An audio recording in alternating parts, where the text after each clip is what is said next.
Voici ce que dit l'Amen, le témoin fidèle et véritable, le commencement de la création de Dieu, Jésus-Christ. Il y a un fou qui va te dire Jésus n'a pas de commencement. Jésus est le commencement de la création de Dieu. Et lui-même, il le dit dans le livre de Proverbes 8, partie verset 22. Et Jean nous donne encore son identité. Maintenant, partons dans le livre de Jean.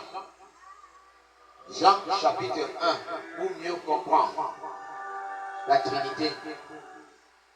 J'espère que tu comprends déjà pourquoi on appelle Jésus Dieu.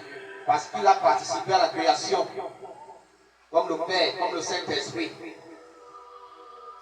C'est pourquoi Jésus demande qu'on baptise. Lorsque nous serons baptisés, baptisés au nom du Père, du Fils et du Saint-Esprit, parce que nous sommes trois qui avons participé à la création.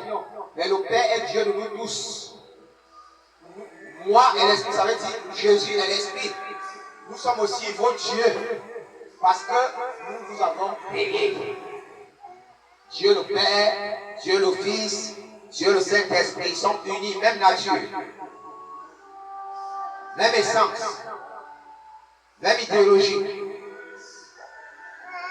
Mais comme tout père peut dire, le premier-né me représente, le Père aussi dit, mon premier-né, a dit, j'ai d'abord créé Jésus, et il est devenu aussi mon enfant parce qu'il m'a accepté.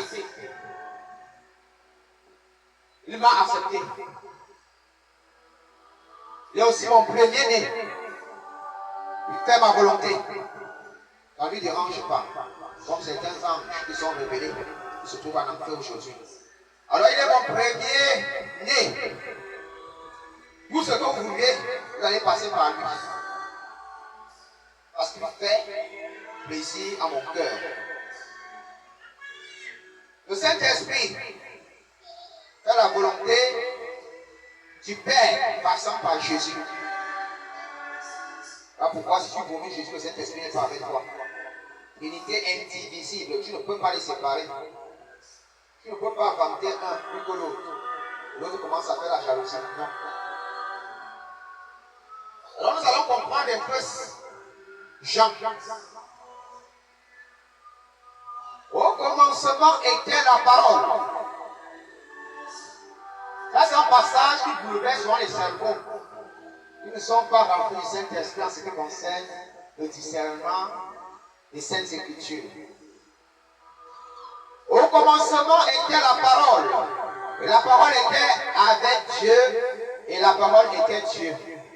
Oh frère Saint-Christ, lorsque Jésus a croisé l'apôtre Jean, le premier sobriquet qu'il lui avait donné, c'était fils du tonnerre. Ou dit, c'est par lui que je vais révéler les choses les plus secrètes de mon royaume.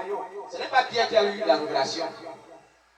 Pas l'apôtre Pierre qu'on a laissé avec l'église, non. Jean, que Jésus avait déjà surnommé fils du tonnerre. Mais à la personne de Pierre, Jésus avait dit, non, je change ton prénom là. Simon, l'herbe qui est toujours dans les rivières là, ça balance selon que les vagues, la rivière font part. La rivière balance comme ça, lui aussi part. Comme ça. Je vais déposer mon église entre tes mains avec le nom de Simon. Je t'appelle donc Pierre, s'efface.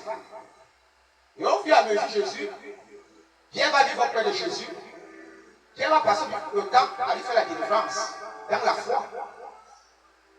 Nous savons que Pierre était cet apôtre qui va régner Jésus 3 fois. Donc Jésus n'avait pas besoin de faire 10 ans ou 100 ans avec Pierre pour connaître son identité spirituelle. Il savait que c'est un être qui a été rempli de l'esprit de Dieu depuis. Et d'ailleurs, même il n'avait même pas une activité stable. À gauche, à droite, à gauche, on ne sait même pas ce qu'il connaît faire. Donc il voulait amener ça dans le spirituel, dans l'apostolat de Jésus. Tu me voulais changer ton nom là, s'efface maintenant, qu'on va mettre Pierre. Alors à partir de là, tu pourras donc être un représentant de la foi en moi sur terre. Mais à la personne de Jean, Jésus ne va pas lutter. Je t'appellerai Jean, je t'appellerai fils du tonnerre. Et Jean va mourir d'une mort glorieuse. Jean. Il va